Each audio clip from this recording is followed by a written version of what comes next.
Hi, this is Keith Schneider, CEO of MarketGauge.com. This is January 10th edition of Market Outlook, and that is noted 2016.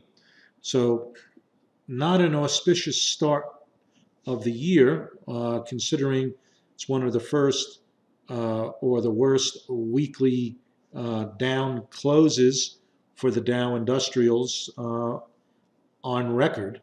That has not been overall a positive for the market as a predictor, but not all that conclusive. We are waiting for next week and the finish of what we call the 6-month calendar range for a better indication of what the next 6 months foretell. But meanwhile, markets are under pressure. Let's take a look and get into it right away. First of all, the leading index throughout the world was the NASDQ 100, and this week it was down a little bit more than the S&P, but more importantly, it actually went and penetrated its 200-day moving average, which is the green line. We've had 3 distribution days, also not a positive sign. We are a bit oversold on the daily charts. As you can see, the very short-term RSI is sitting at 0.5, which is traditionally very, very oversold. And on the 50-day Bollinger Band, also at the very, very lower bounds as well. So pretty important breakdown on good volume. The shorter term, the daily is a bit oversold here in NASDAQ. Let's take a look at some of the weekly charts and then the monthly as well. So interesting, on the weekly chart, the 65 weekly chart, the 65-week moving average was also penetrated. Now, what's interesting is you are in a very strong bullish trend in the NASDAQ 100. You can see your 65-week well above your mega trend, which is the 200-week moving average, and that is well intact. And even on that nasty sell-off last August, we certainly rejected a potential test of that low. So bigger factor is that the overall NASDAQ 100 trend, although weakening by looking at the 65-week moving average, as well as the 200-day, have been penetrated with distribution on good volume. So that's where we are. Taking a look at the monthly charts, you can see the monthly chart with the 23-month moving average still well intact. So can't say that the NASDAQ 100 has broken its longer-term uptrend. However, it is pretty narrow. We will get into all the market internals, sentiment, etc. in a moment.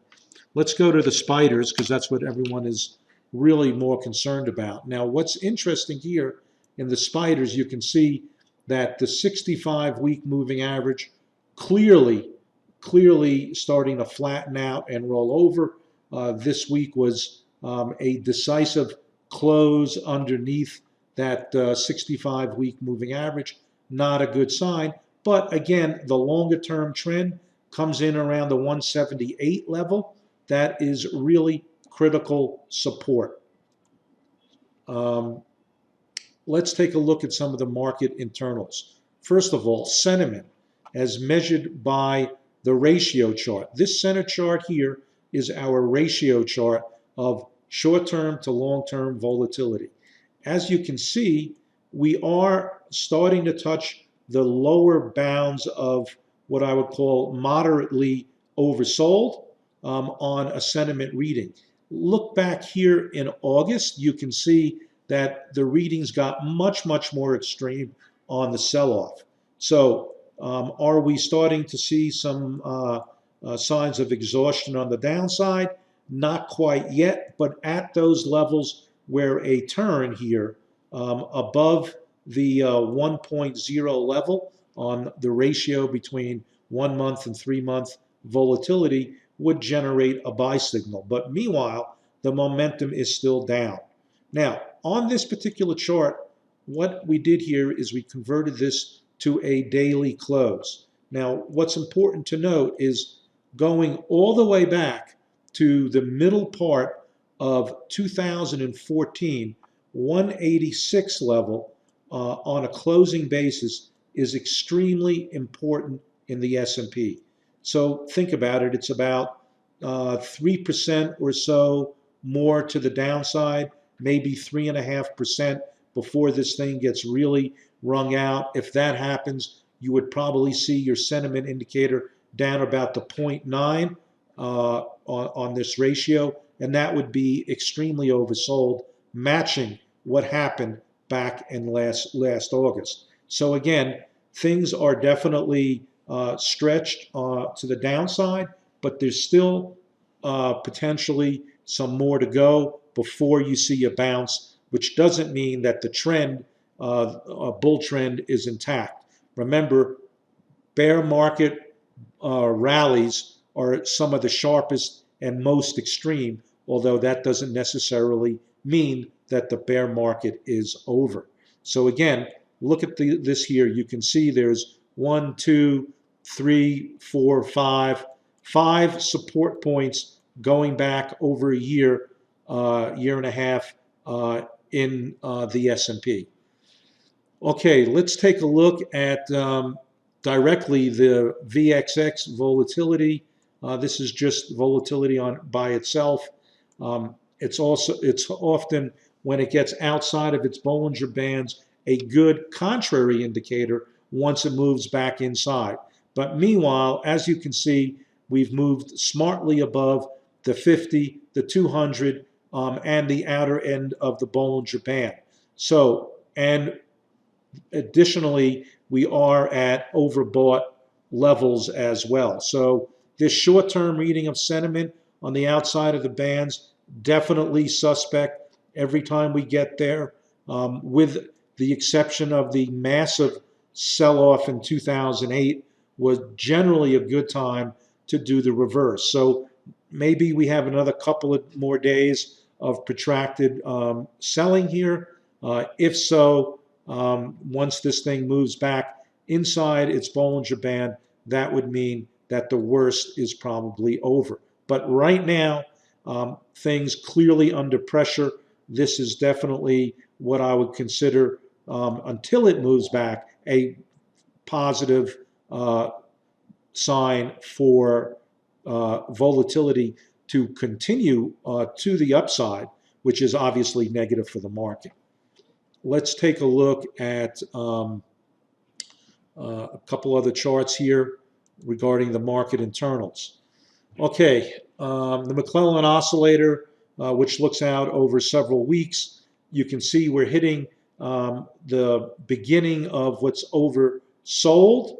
The same thing with advanced decline on a shorter term basis, and the same thing on up-down volume. Now, the thing to note is that the advanced decline on the 10-day has not even come close to what the levels were back last August in advanced decline. On the McClellan, which is moving averages of advanced decline data, which is more of an intermediate term type indicator for active traders. And again, that's got plenty more to go. We're only sitting at about minus 194, and we've gotten down to over minus 300 on this McClellan, and so obviously potentially more on the downside. So let's take a look. I've got a new indicator here that I've been playing with, and this one looks at the number of stocks above certain moving averages. So currently, as you can see, this cyan line here is the more volatile one, but it's a very good short-term indicator as well of the strength and or weakness of the market. And at this point, what's interesting, there are only 20 stocks that are above its 10-day moving average in the S&P.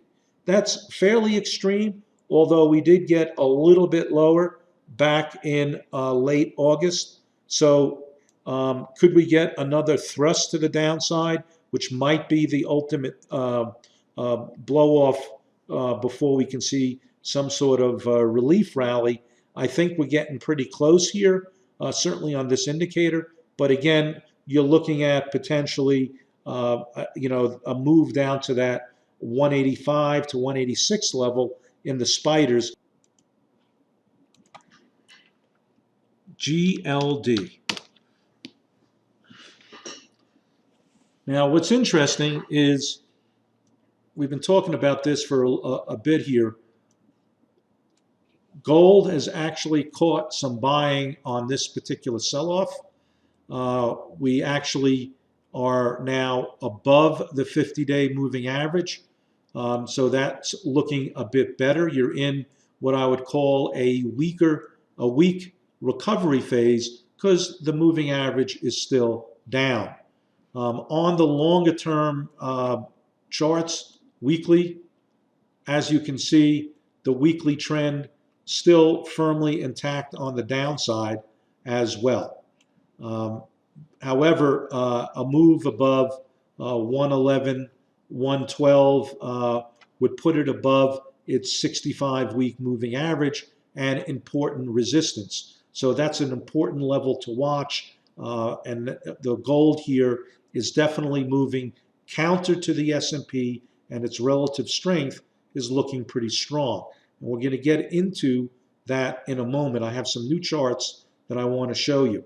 So taking a look at, let's put in gold here, and I'm going to explain some new charts here.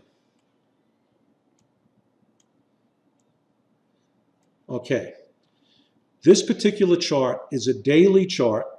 Okay, this is pretty classic. This is a daily chart of gold with the 200-day moving average up over here as the line. Now, what I'm looking at is on this particular chart here is the ratio between gold and the S&P 500 on a daily basis. And as you can see, over the last couple days, we have broken out. Now, what I have here in the middle chart is a chart of the relative performance of the S&P divided by gold and looking at the spread ratio differential. Now, what you can see is that it's traded in a really tight range for several years. And what we are now is gold is hitting the upper part of its range on a spread ratio basis, right? So essentially what this measures is the momentum of the moving average of the spread between gold and the S&P. And as you can see, we're at the upper bounds. So you're getting, this is really a read of the measure of the momentum of the spread ratio, okay? So this is sort of like a hidden element behind the market, which is looking at momentum of relative price movement. And as you can see, we've reached the upper end. If we could break out from here and show additional strength, you could say that the gold market has bottomed out. And you might get this before the market actually moves above its 200-day moving average. The momentum of the ratio might break out first, which is sometimes a really good early indicator. So that's a new way of looking at price momentum. They're looking at the ratio and a moving average of the ratio and seeing where that falls. And as you can see, it's been pretty consistent. All right, so that is one potential bright spot in terms of if you're a general bull market type trader. Gold definitely looking a bit better here, certainly relative to the pressure on the equities markets. Now, let's take a look at one other instrument, which is FXE.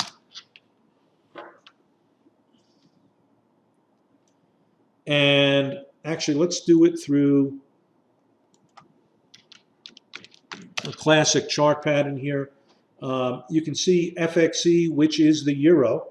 This is the ETF on the euro that we've been basing out. And again, the euro caught some buyers during this turmoil in the market. So that's interesting to note. Now, we have not taken out the 65-week moving average. Volume was fairly heavy for the week, a little bit heavier than normal, which is interesting. That's a positive. So it caught some buying, had a positive week, and on decent volume, better than average. Let's take a look at the daily charts. That's going to reveal a little bit more. Look what's happening here. I had mentioned this several weeks ago, and then it sort of waffled around as it's forming this base here. But look what's happened here. You now have an inside day, a move above the 50-day moving average. So I would say this is a weak recovery phase. A move, first indication of a move here would be something above 108.50 in the FXE, and that might mean that the bottom in the euro is in place. And so this has been sort of a protracted bear market relative to the US dollar and certainly relative to US equities as well. Now, let's take a look at the spread ratio as well on the FXE. And again, you can see here, on the spread ratio chart on the daily, the euro broke out about a week and a half to 2 weeks ago, which I mentioned. On a ratio basis, you can say that we still have plenty more to go, certainly on a daily basis. And I'll alert you next week if, in fact, on a weekly basis, we break out above this key level that I'm highlighting here, which is about the 1.1 level of the ratio of the moving average of the spread. So that's important to note. Let's take a look at it on a weekly basis as well.